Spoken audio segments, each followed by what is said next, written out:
I would like to start off by telling you guys thank you, and thank you for all of the support that I received throughout my last campaign for State House. It was truly remarkable, the support that I received, and I can't thank you enough. So also at the same exact time, I would like for you guys to give yourself a pat on the back. All right. Give yourself a pat on the back. And the reason why I want you to give yourself a pat on the back, because we went through, when we fought tooth and nail to get candidates elected for those positions, and you did your job. You stood in the gaps, or I should say you stood in the floodgates of what was going on. And y'all know the environment in which we stand in, and the atmosphere that's been created around our community. And y'all know exactly the challenges that we face, because you are in that community and you see them and you're taking them in firsthand. So once again, I'm going to say thank you for standing and putting up the good fight right along with me. So thank you for that. Without further ado, I'm going to go ahead and introduce myself for those that do not know me, for the ones that are online. My name is Defonzio Daniels, and my background is in law enforcement. I also was in the Marine Corps, and I can tell you right now, my childhood was a living nightmare. So my childhood was a living nightmare. I grew up in the country. That's where I started off at. In the woods, working in the fields, literally working in the fields. I'm not talking about someone say, hey, I'm handing out watermelons. I'm handing out, just little things. No. We was out there in the dirt. Fingernails, knees, whatever you call it, we was out there doing it. And that hot sun is no joke. So I understand the things that some of these people are dealing with right now. That sun then, when I was out there then, is not the same sun that we're dealing with now. It has intensified. So if you can relate and understand what these people are dealing with, then you know that it's actually, I'm just gonna say it, hell. So I give them all the respect in the world, because I know the things and things they've been through. Also, after I moved from the country, my mother moved from the country, trying to escape the field, but the field still followed us. When she went to and moved us to the city, we moved right into another problem. We was in the projects. So I had to now fight every day. I know my bus stop was at least 100 yards away from where my apartment was, and by the time I got off that bus, I say within that little 50-yard meter, I'm in another fight. So I was always fighting, and I always had to try to find ways to escape those problems. So those are some of the things that I faced at my childhood. So right from the country to the city and the projects, we were basically in that poverty level where we had to basically work for everything we earned. That's as kids. We worked the fields. We don't see that nowadays. You're not gonna know. I don't think we're gonna ever experience that again. These kids are not gonna be able to experience that. One of the biggest things I know that right now we're facing right now is that we have sheltered our youth so much that they do not get the chance to experience the struggles of life. And if they don't get to experience those struggles in life, then they don't understand what to fight for. So we as parents have to be those teachers. We have to go ahead and return ourselves back to those teaching stages to teach these kids, hey, these are the things that we're fighting for. You don't see them because I'm sheltering you from them. And if I'm sheltering you from them, that's because I don't want you to experience them. Sometimes we have to take that umbrella off and let them experience those things, because every last one of y'all, when y'all parents told y'all, hey, don't do this, don't do that, what did y'all turn around and do? Exactly. So those are some of the things that we also have to chastise ourselves on and let them experience some things, because they're going to go out there and make the mistakes. They're going to do it anyway. Also, so since when I got out of high school, I went straight into college. I had to drop out of college because of the fact that my mother was sick. I didn't know what my mother was sick from and how she got sick, but I later found out it was because we worked the fields. And in those fields, what else is in those fields? Pesticides. What we do in those fields, we work, and then we eat. we rarely ever do what with our hands? Wash our hands. So at that same exact time, we were actually, inhaling and also ingesting pesticides. So my mother got sick with cancer. All right, and then that was one of my biggest struggles dealing with when I was in college. So I had to drop out of college in order to raise my brothers and sisters. I went and joined the Marine Corps, and that's how I actually started raising, my brothers and sisters. My brother and sister, by the way, it's 7 of us and 1 girl. It was a major struggle, but I accomplished it. So I went and joined, and then I got injured myself, and then I had to spend time in the Wounded Warrior Regiment for over a year after I got injured. And during that time, I decided to go ahead and finish working on my degree, and then I went right into federal law enforcement. And then I retired. I had a successful career in federal law enforcement and retired in 2015. My wife moved from, she moved us from San Diego. She moved us from San Diego and was stationed here in Naval Base Kings Bay, and she retired from federal law enforcement. So our whole life, my wife included, has been dedicated to providing a service as public servants to our great nation. That's been our whole entire life. We've been out here dedicating our life to service. I currently sit as a commissioner for the Consolidated Housing Authority and chair the housing committee for the NAACP. So we are currently constantly in the trenches, out and involved in the community, making sure that people have exactly everything that they need in order to be successful and to be comfortable, and to make sure that their civil rights and stuff are not being violated. So we're out here dedicating ourselves to make sure that we have a safe and more equitable environment and inclusive environment for every citizen in our district and county. So this is how we consistently stay involved. Now we're going to always have candidates that come out here and try to feed you basically a word salad.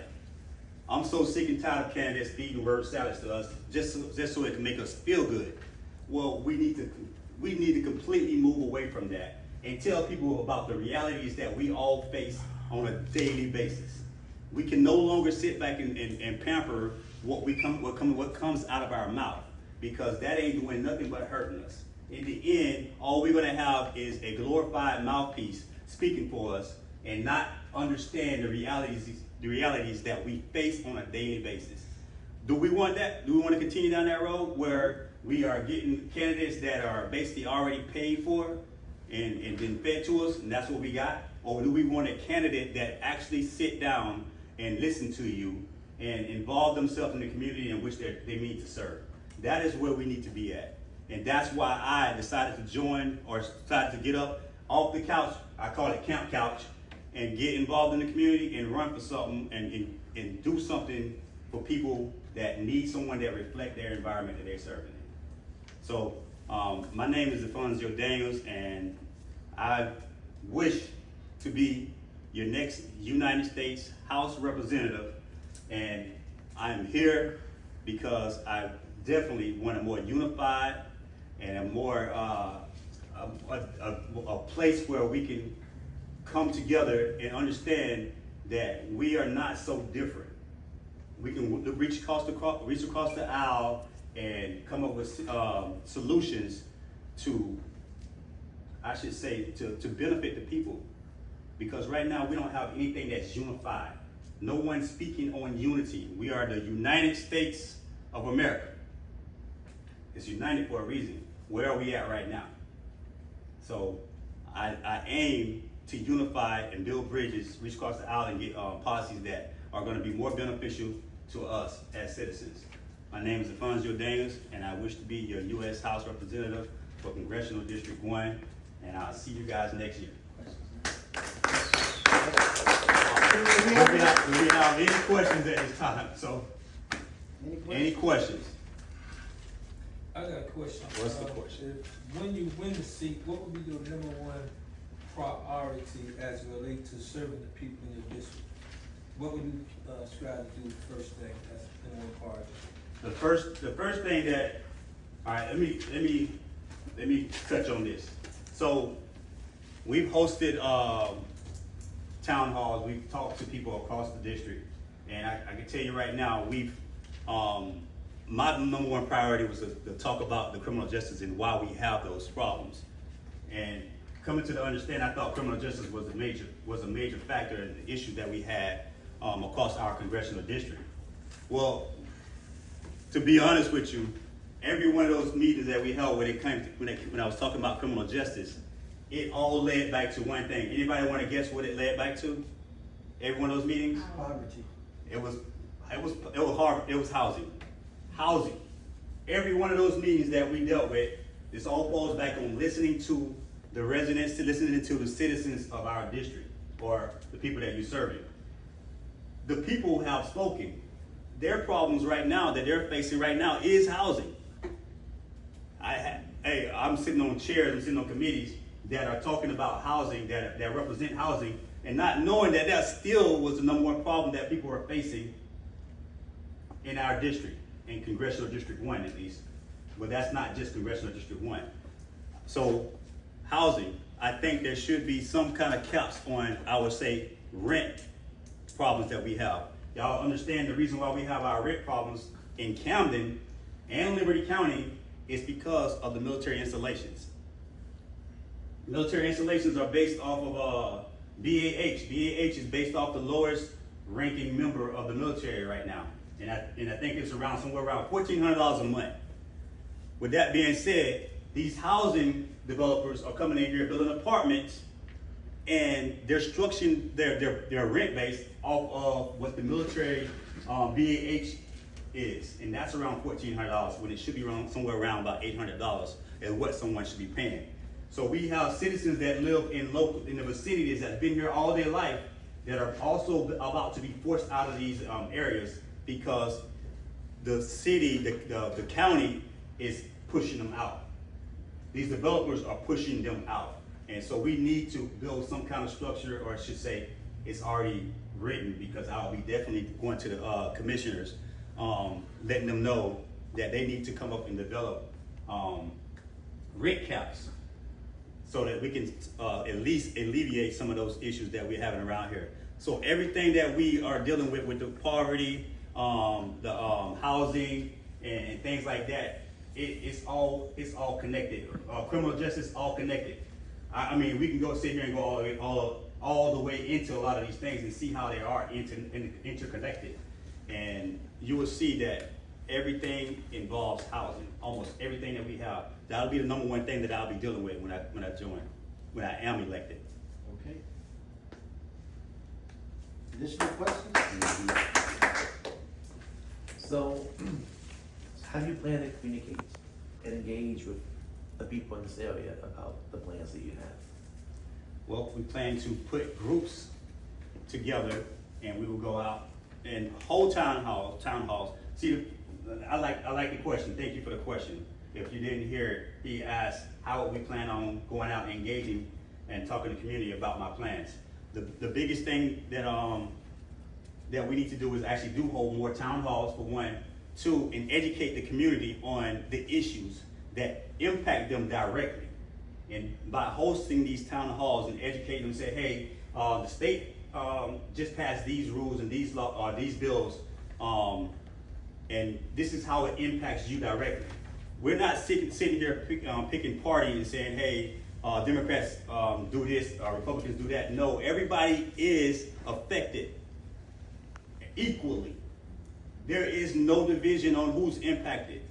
Everybody is affected equally. So I'll be hosting a lot of town halls. I mean, as many as possible. If I'm not there to lead it, one of you can pick up the stick and take up on that town hall, because there are 15 counties in Congressional District 1. That means I cannot do it alone. I need all the support that I can get in order to at least combat what we got, some of the issues that we got going around here. But town halls will be one of the biggest things. Now, I am a boots on ground type person. So if I come knock on your door, we're gonna sit there and have that hard conversation. So that's one of the other things right there, grassroots, knocking on doors, informing the people, and whoever you're sending out to knock on the doors are gonna be well informed as well. So, does that answer your Yes, question? sir. Thank you. Additional questions? Any more questions? All right. I Thank got you. one. Okay. I got one, I was just thinking about it. What would be your concern as far as the infrastructure for Kingsland or Camden County as far as industrial businesses coming in? Yeah, that is some of the, I think that is something that we, as organizations around the community, all organizations would need to come together and understand, the impact of those infrastructures coming in. Now, that's an excellent question as well. How you doing?